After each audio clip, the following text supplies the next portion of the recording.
But I wasn't always this happy. One day, I was very, very hungry.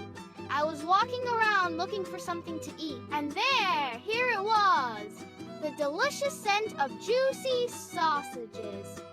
I lowered my snout and followed that yummy smell. And it took me straight to that amazing shop full of meat. There was chicken, pork, beef. Everything a doggy like me could ever want. And those sausages! They are and will always be my favorite. I was basically drooling on the floor. Inside was an old, grumpy-looking butcher. He was carefully arranging his freshly made sausages. I waved hello, hoping he might offer me one of his precious sausages. It never hurts to try, right? But the old butcher was having none of it. He just looked at me with a big scowl on his face and said something. Obviously, I thought he was telling me to come in, so I used my super snout to nudge the door and open it. I could see the sausages. They were so close. All I had to do was step inside.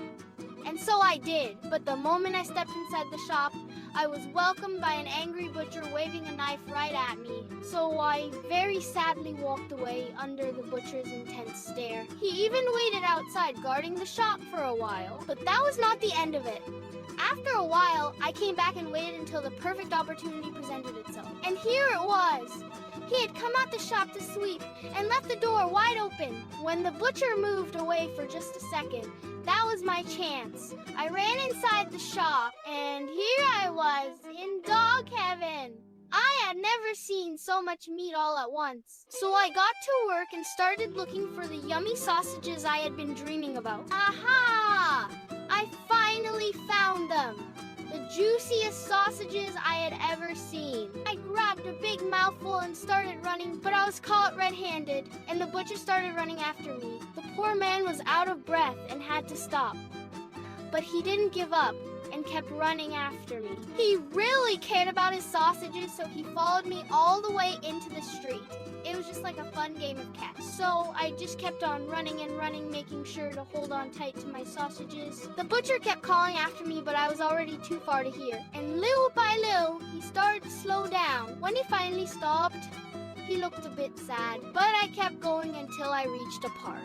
I needed a quiet place to eat my treasured sausages. Finally, I stopped.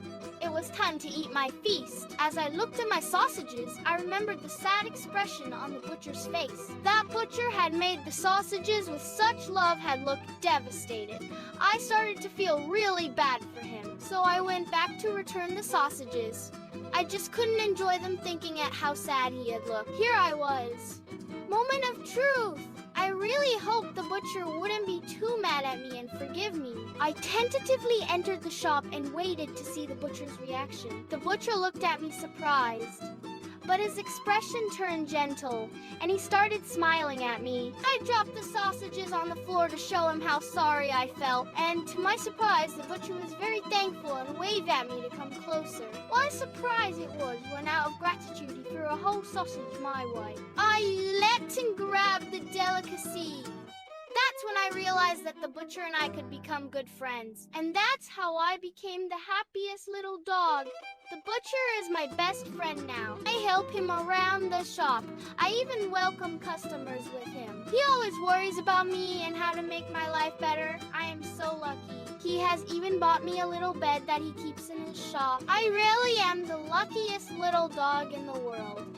I love my butcher friend. I have found a best friend in the world who accepts me just the way I am. But I still have a bit of a cheeky side and love playing a few tricks on my butcher sometimes. But I know that at the end of the day, he still loves me and will always welcome me home.